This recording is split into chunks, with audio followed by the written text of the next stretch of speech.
Hi, welcome to my channel. It's just Kat. I am Kat.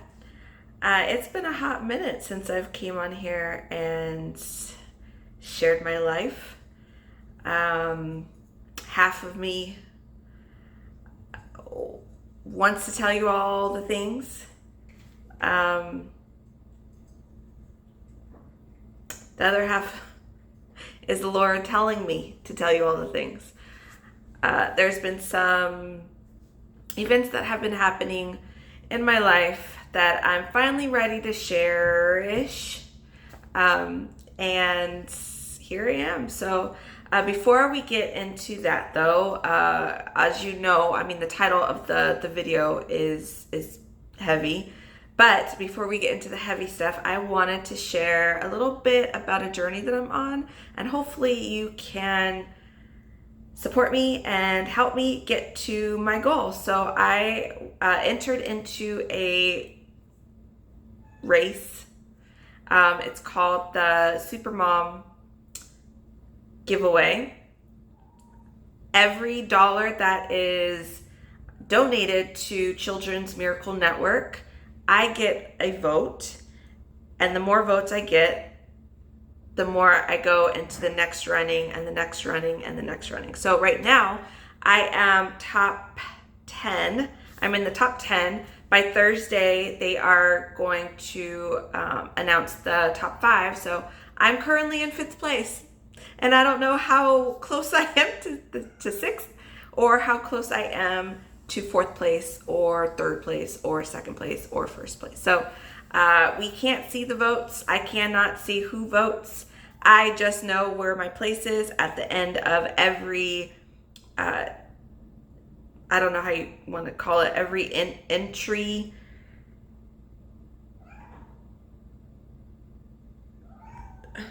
And my cat's meowing. Every entry date. They give us till this date to this date to get, as many votes as possible, and then they cut people off. So, rounds.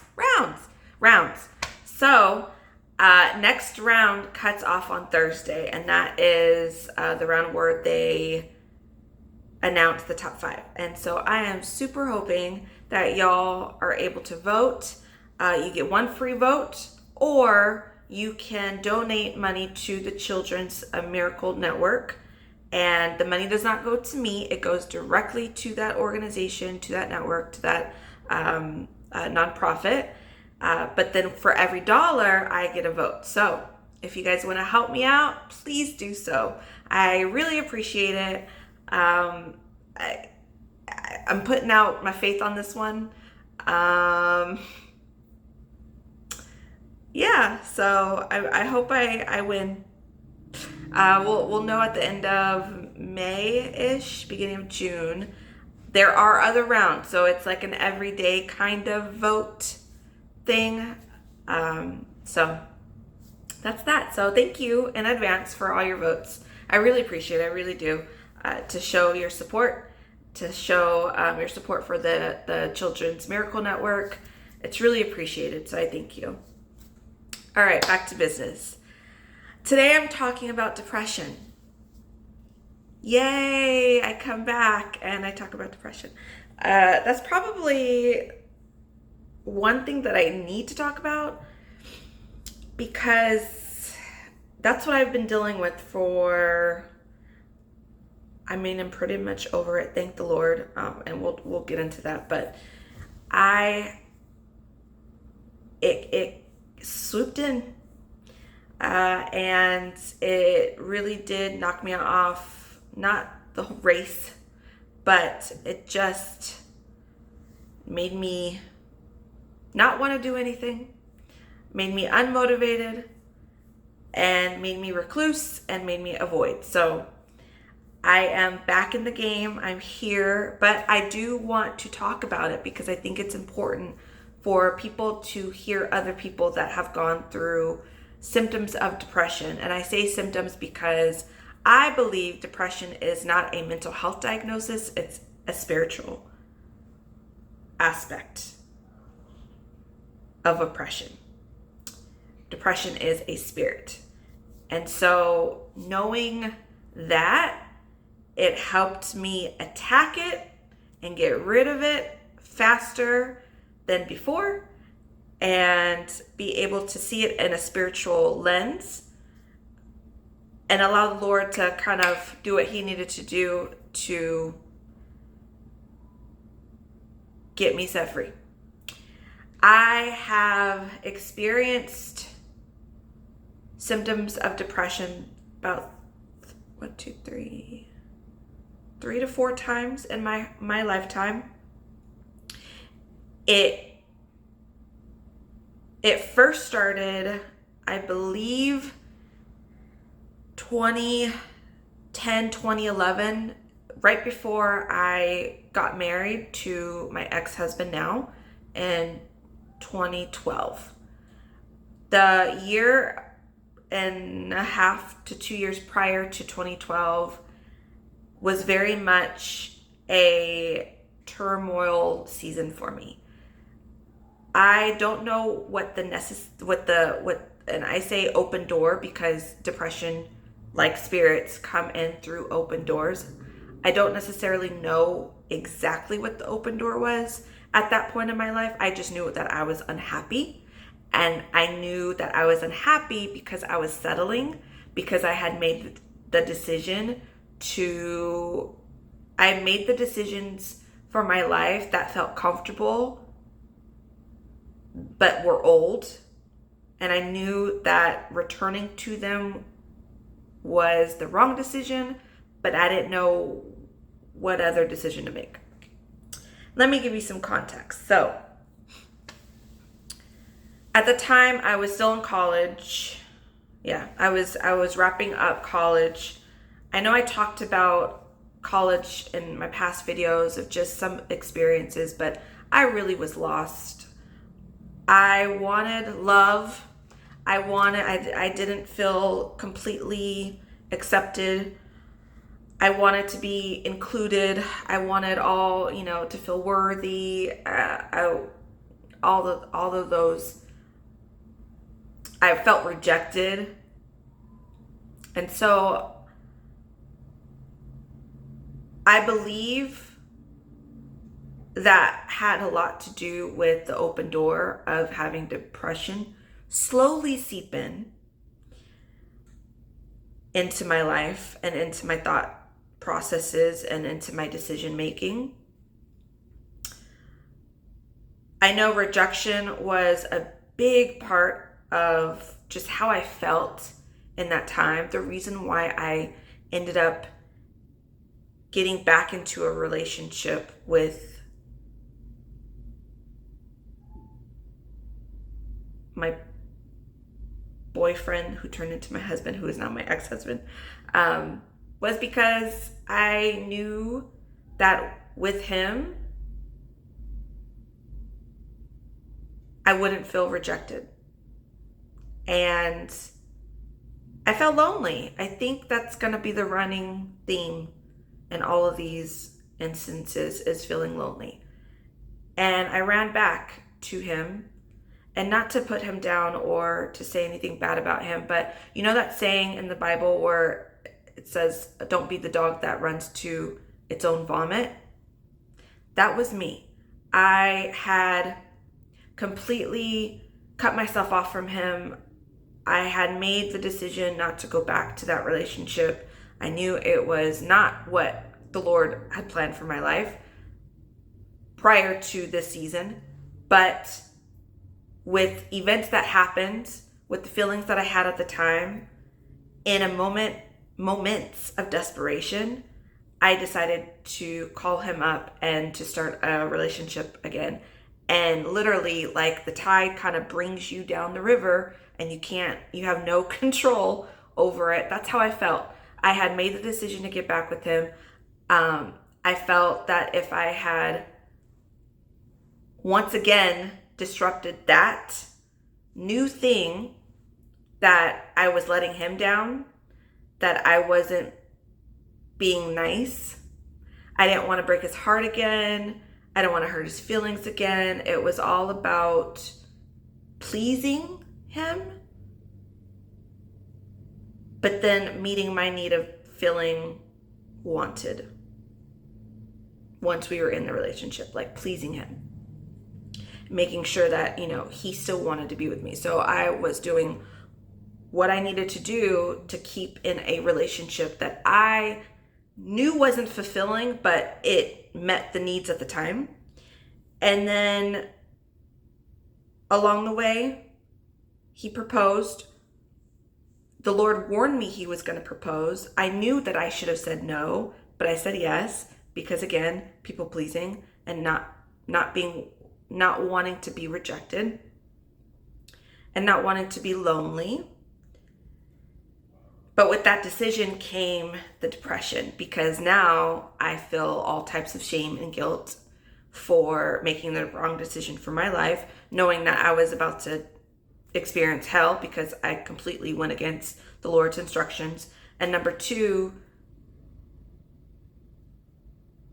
because I was being somebody that I shouldn't have been with the person I shouldn't have been with, to please them and not myself. I hope that makes sense. So the shame and guilt increased day to day, and here I was depressed. So what did that look like for me? What were the symptoms?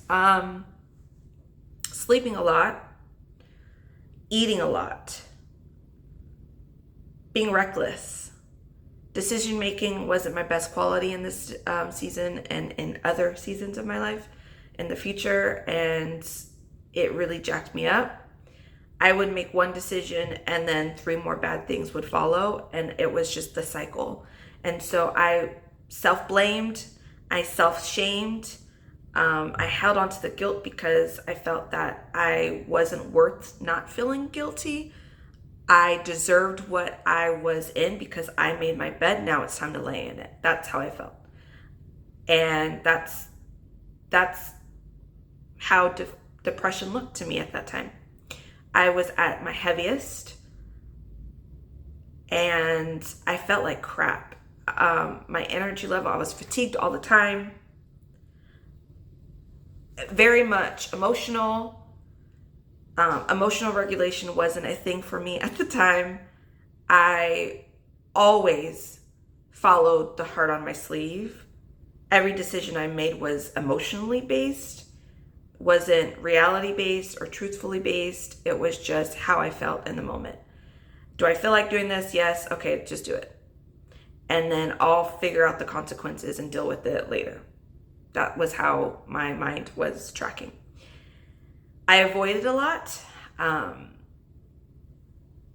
avoided the truth. I avoided God. I avoided having deep conversations with God. I avoided his instructions. I avoided his warnings. I kind of put myself in this delusional state of everything's going to be okay. The Lord will never leave me. Everything always ends up okay. It'll be okay. It'll be okay. It'll be okay. I smiled when I went to work. I had fun when I went to work. I was miserable at home. Cried at home. Cried in the shower. Hated my life. Hated myself. That was the first real time, and I didn't realize that I was depressed. I don't like to say that. I didn't realize that I had symptoms of depression at that time until literally years later, like now, when I think back into that era of my life and I was like, oh yeah, it looks the same.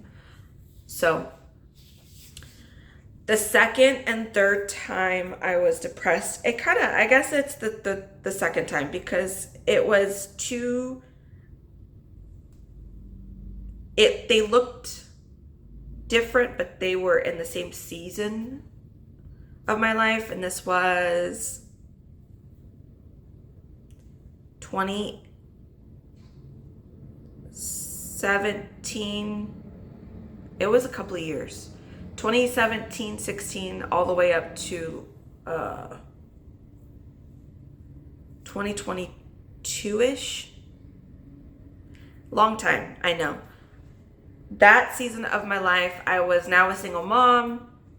I had gotten into a relationship after my separation and after my divorce. That relationship blew up in my face. And from that relationship, it always ends up with relationships. Anyway, that relationship ended up with me feeling double rejected. If I didn't feel rejected before, that relationship definitely ended in me feeling super rejected. And it just snowballed into a lot of other issues. Again, bad emotional regulation. I cried a lot. I cried always in the tub, always. I cried in the closet. I went through these thought loops of recapping wrong decisions in my life, feeling bad, feeling guilty, feeling sad, feeling lonely. Why is my life like this? I deserve it. And then the loop repeated all the time. In the midst of all that was anger, frustration. I was bitter.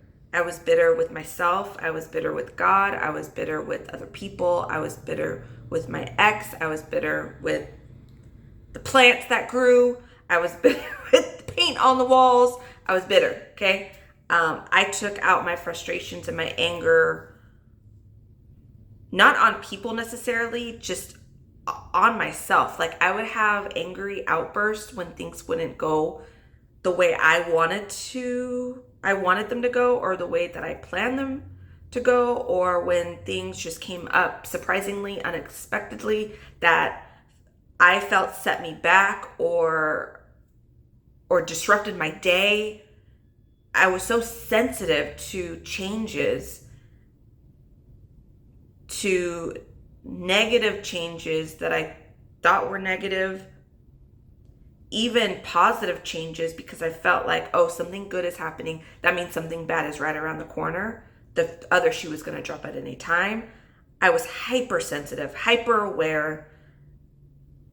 Everything and anything that was around me, I tried to control, because that was the only way that I was trying to stay sane enough to get through the day. My poor kid saw that, all of it.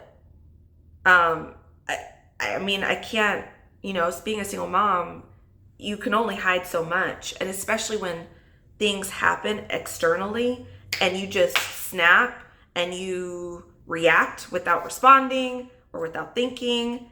And she saw that, unfortunately.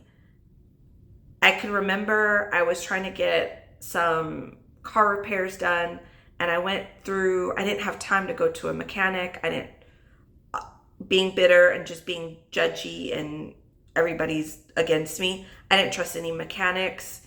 And so I went through this app, which is completely weird, because I would have rather now went to a mechanic in person. But I went through this app, and it was the mechanics come to your home and do what they need to do. It was about $300 worth of work. I went through this app. I set an appointment. You had to put a deposit down to hold your spot and blah, blah. They never showed up. And when I say I was PO'd, I was PO'd because, number one, I spent money that I needed, that I sacrificed to get my car done, because if I didn't get my car done, I couldn't drive to work. And if I can't drive to work, then I can't work, and I don't have funds, monies, finances to pay my bills. And if I can't pay my bills, then I'm homeless. And if I'm homeless, that's the thought trails that I had, right? And so this guy didn't show up, and I called the company. They weren't no help. They just gave me the runaround. They were going to give me a deposit, or my deposit back, a refund, after I literally blew up in their, on the phone. I was screaming at the top of my lungs about how bad the service was, how they sucked. This is, this should have never happened. I deserve better. And I could remember looking out of the window and not really realizing that my neighbor in the apartments across from me was out on the balcony, and he turned and he was just Like the face of disgust was on his face when he looked in my apartment's direction. And at that point I knew that he like heard everything that I said, but I sounded really ugly. Like his face should have looked like that, right? At the time I was like, who are you to judge me? Anyway, but when I look back at it, my behavior was disgusting and his face kind of matched what was happening. So situations like that, like just blowing up, like my dog would do something, I would come home and to this day, he gets on my nerves sometimes, but he did little stuff that he does now that I'm just like, just whatever, figure it out, clean it up, fix it, we're fine. But at that time, little things that I would come home and I would just get so irritated. And so it was just, my life was just irritating. And so the symptoms of depression at that time was definitely anger, definitely pride. Okay. But the underlining was rejection and loneliness. I was sad. I was sad that my life had turned out like the way it was, because I had thought that should have been better. I was ungrateful for what I had. I took it for granted, and I blamed God for all the bad things. And then on top of like the sadness and the crying, I cried for everything. I was mad over everything. I blamed and pointed the finger at everyone else. And then that feeling of just, I'm alone. Even though I wasn't alone, I felt deeply alone. Nobody cared about me. Nobody understood me. Nobody wanted me. And so I guess that was, once again, the open door that depression just slipped right in. And it dwelled and lived with me, lived in my house, followed me, covered me for years. And I thank God that I am past that season of my life. The Lord literally delivered me from that. But it slipped in again just recently. And this one was a little bit different. I have taken extreme measures to heal from my past, from those days, from those seasons of my life. And so I was able to recover faster, quicker. I had the tools under my belt that I needed. I had the people in my corner that I needed. And it was like 2 weeks of just hell, but it came and it went. So let me break that down. So once again, an event happened and an encounter, and it left me feeling lonely again. The thought trail was, and it was almost the same. It was the same. My life doesn't look like what I thought it was going to look like. I'm lonely. I can't get away from it, right? That was the thought. I'm lonely, and that makes me sad, and nobody wants me, and what am I doing with my life? And every time I try, it fails, and blah, blah, blah, blah. And that was the thought cycle. And it was repeating for days. And then one morning I wake up and it was like an elephant on my chest. The sadness, I could feel the heaviness. It was like the spirit was just like, yeah. I feel the heaviness. Within 10 minutes of waking up, I wanted to cry. And I was like, no, because now I know what depression looks like for me. And I was like, no, this is not happening. But I could not get out of that thought loop. I couldn't. And it got worse.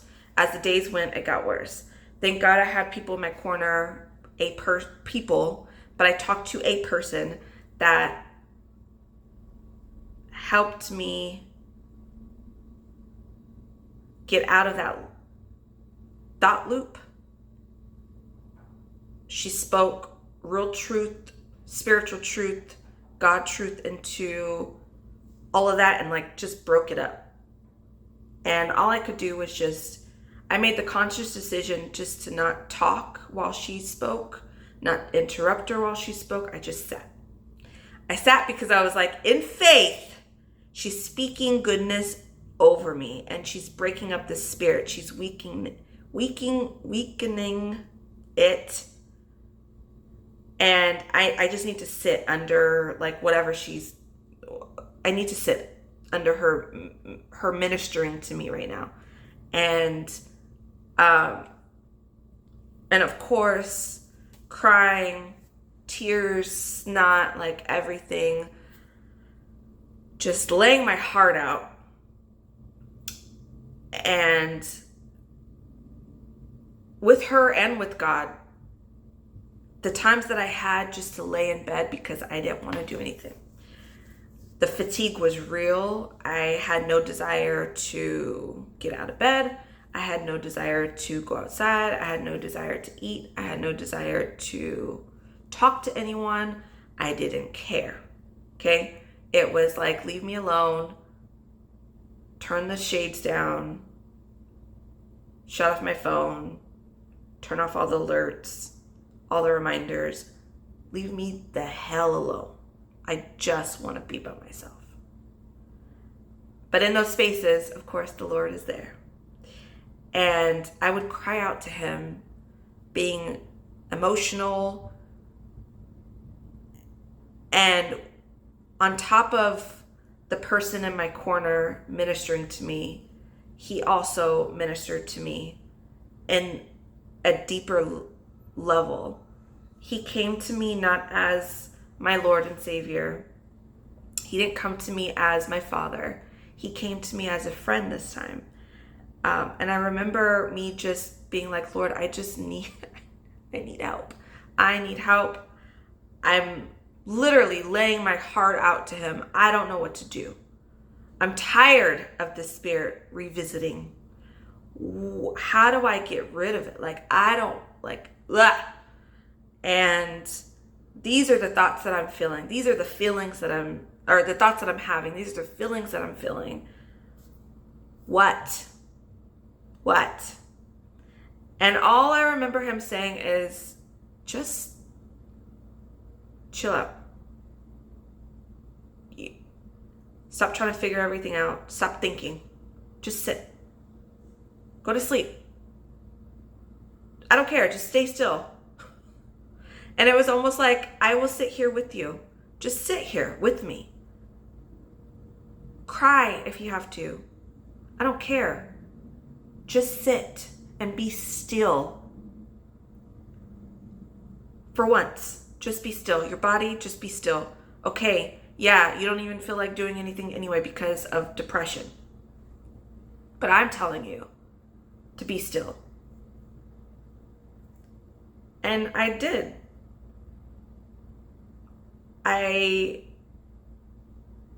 stopped feeling guilty for not doing anything because, as a mom, as a woman, you're constantly going, right? You gotta make the kids dinner, and you gotta, if I don't do this, if I don't do laundry, I want, like all the stuff on top of me not even wanting to do any of it. But I knew that, you gotta keep up appearances, right?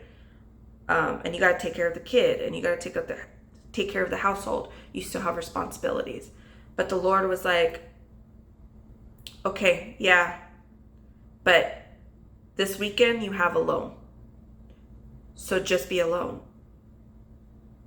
Don't be scared of being quiet and silent. Don't be scared of what looks like depression. I'm using what the enemy tried to attack you with for your healing right now. Yes, you are having depressive symptoms where you feel completely fatigued and you don't want to be around anybody and you don't want to do anything. Yes. But I'm going to use that space and that to heal you. And he did. I sat with him in silence, sleeping, crying, not really saying anything. Just on the fact of having the faith that he hears my heart. And he knows why I'm having these tears. He knows, he understands me. And I could feel his presence in the room with me. And it was almost just like, you know, like those friends who just,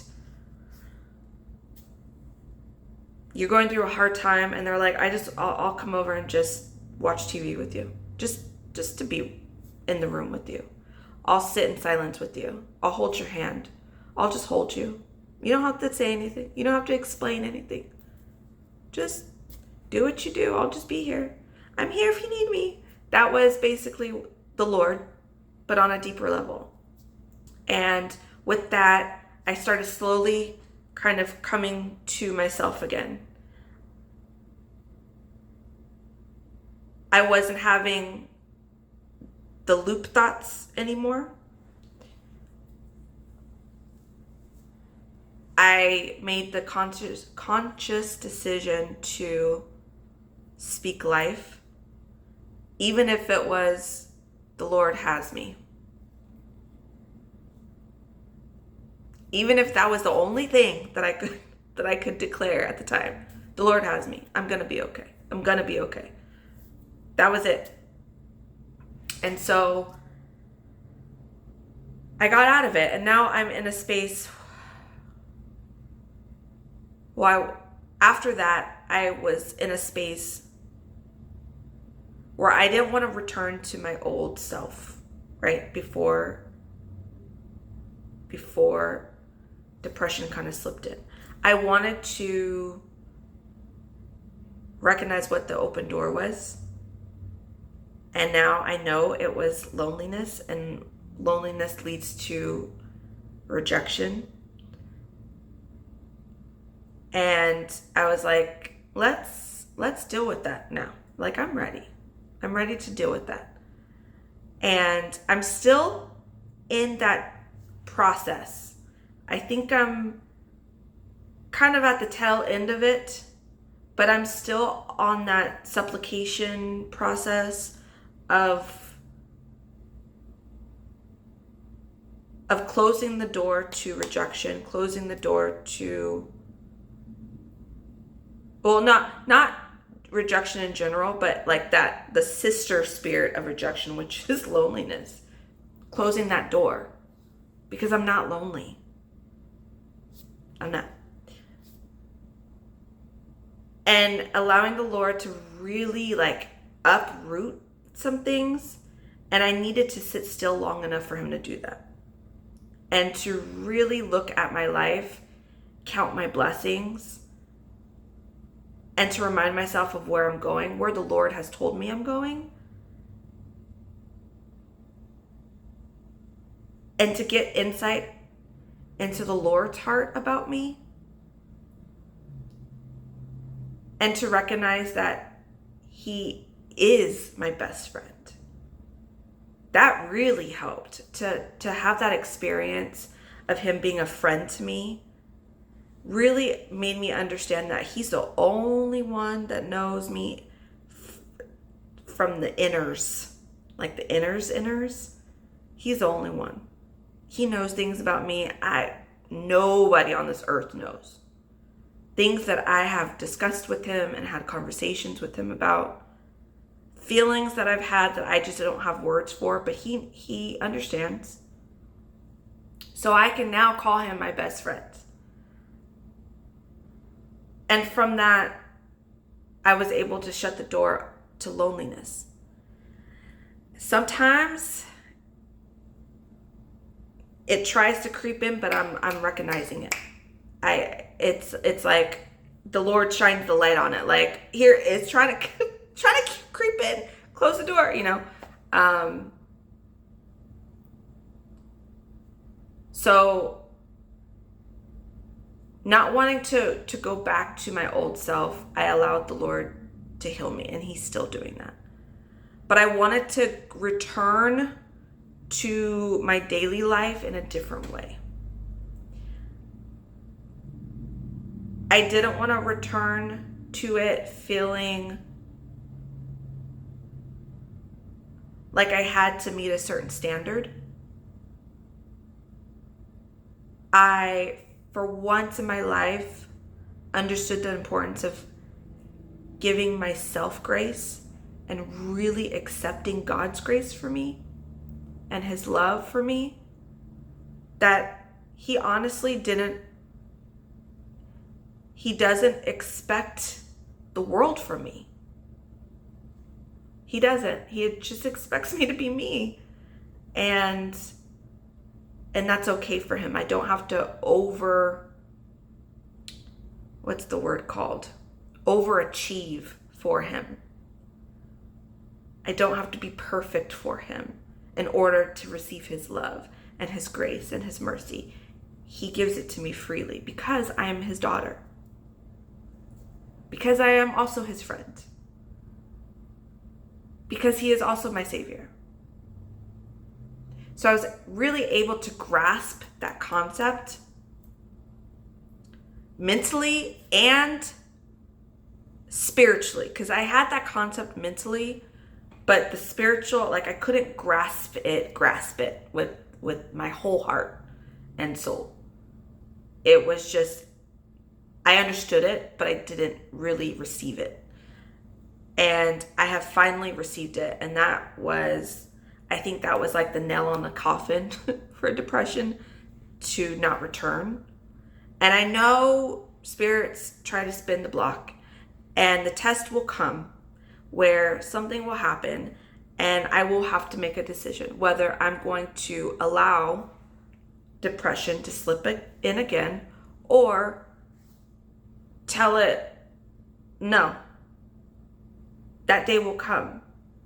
But in the interim, I get stronger. I get stronger mentally and emotionally and spiritually. And the Lord gives me what I need to do that. And so here I am back on YouTube.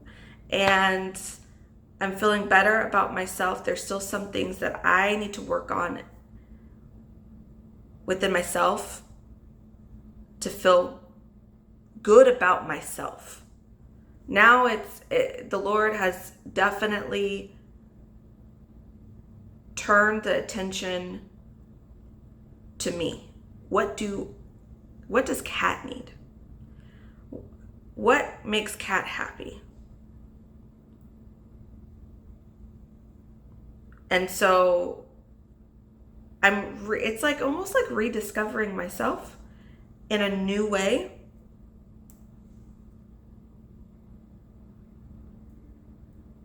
So I'm enjoying that experience right now and still working on me, still working on the little things.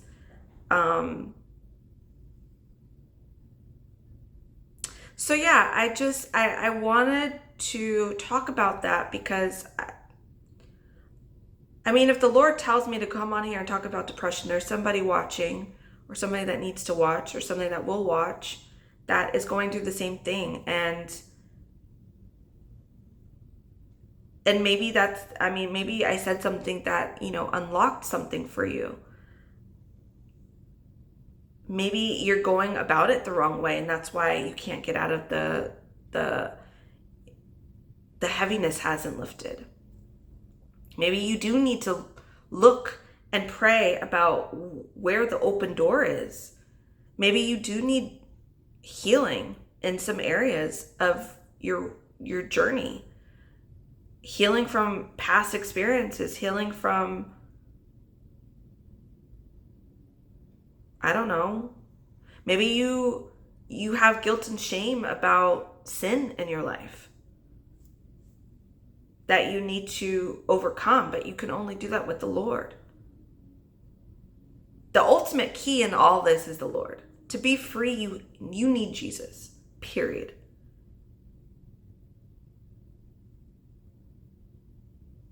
But how to conquer depression is going to look different for you than it did for me. We may have the same symptoms, but how to conquer it is going to look different. Maybe slightly different, maybe a lot different. I don't know. That's something you and the Lord have to figure out. I would say any advice, right? Warranted or unwarranted. Go to the Lord in prayer. Lay your burdens down at his feet. Lay it all out. All your frustrations, all your thoughts. Say it out loud. Cry. And then sit still and allow him to come in and do what he does. He's the great physician. Let him heal you. And do what he tells you to do. Be obedient to his instructions. If he says sit in silence, sit in silence. That's all you need to focus on. You don't need to do all the extras. Just sit. If he tells you to pray a certain scripture, just pray. Whether you receive it or not, just say it. Read it. If he tells you to stop doing something, stop. And ask for the tenacity and the consistency to stay away from the person or the thing that's hurting you.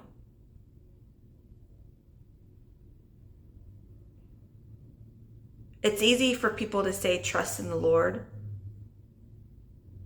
when they don't have anything to trust him for.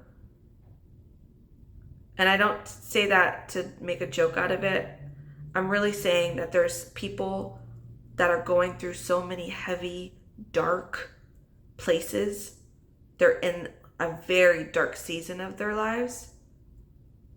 And it's not easy to hear from somebody saying, just trust the Lord, just have faith. It's not easy. It's not easy to receive that at all because I've been there. I know it sounds good. I know the Lord's been with me and has gotten me through some things, but right here, right now, I'm in the dark and I feel dark. I need something. I need light. Like I'm grasping for light. You know what I'm saying? Like that's how people feel. And so it's not easy to just say, to tell them, have faith. But I'm telling you, in that dark place, the Lord is there, whether you see him or not. He's standing right beside you. All you have to do is cry out to him. Ask him for help. That was one of my prayers.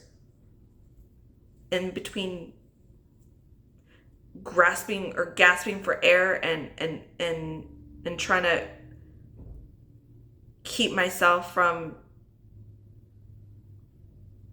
thinking, it almost got there too. Thinking that it would be better if I wasn't here. Almost got there. And I was like, wait a minute. That's when I put 10 toes down. I was like, absolutely not.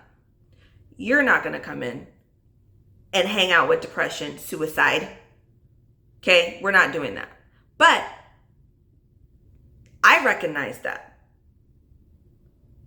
There's some people who can't recognize or don't recognize that.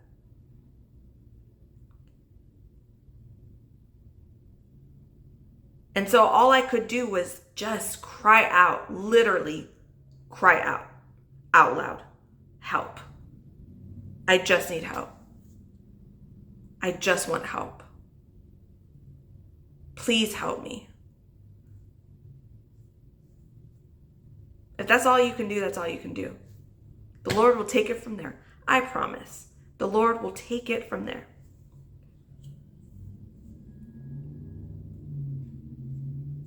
And I'm here. Y'all can comment and send me messages and ask for prayer all you want to. I will pray for you. If you're going through a tough time If you're having depressive symptoms, because I will never say you are depressed or you have depression, don't ever claim that. Don't possess depression. It's not a spirit that you want to possess, okay? Don't do that. Don't say that. There's a difference between saying I have symptoms of depression, because you can have symptoms of depression.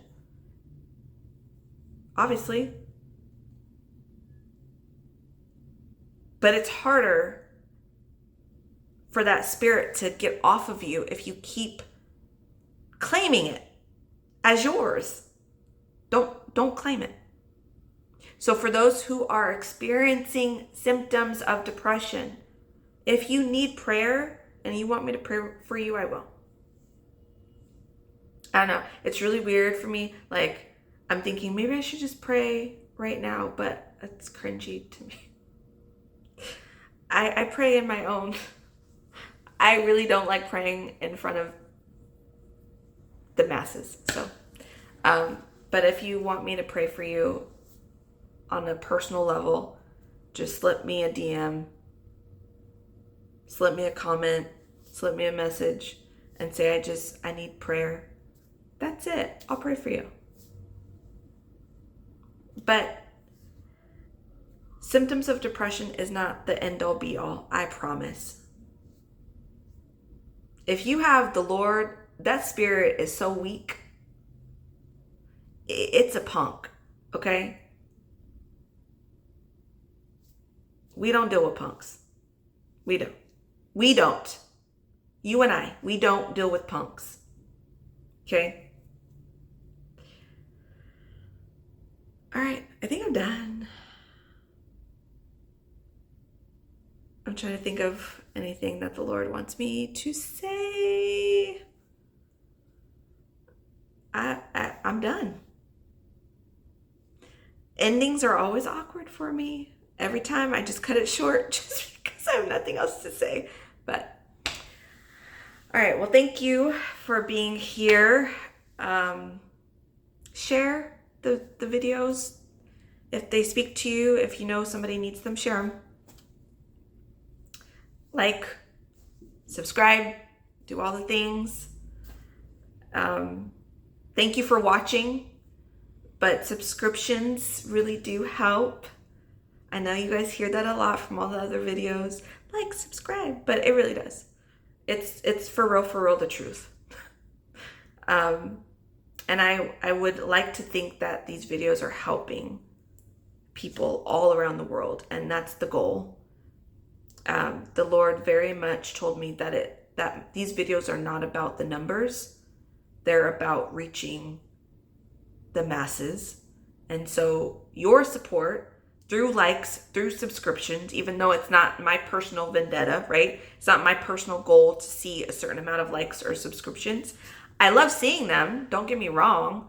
It's nice seeing the numbers go, but it's not the end all be all for these videos. It's to do what the Lord told me to do, to get these testimonies out so that that way it helps other people.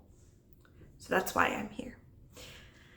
So, all right. Well, thank you. And don't forget to vote. I'll put the link for the vote for the Supermom down in the comments or the description of this video. And you can always go on my Instagram. It's just Kat.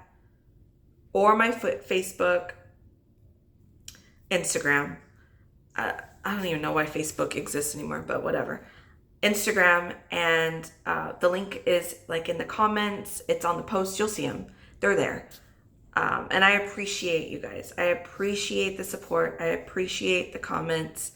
If you guys want to comment on the video, you guys can. Because you guys always send me comments like on my Instagram. And I thank you for that. But if you guys want to comment in the video, like on this video, that also kind of helps the algorithm. So I appreciate it. Love you guys. I hope you guys have an amazing day today and an amazing week. And I will see you next time. Hopefully it's not going to be a million billion years away. It'll be like next week or the next 2 weeks. All right. Bye. I'll see you.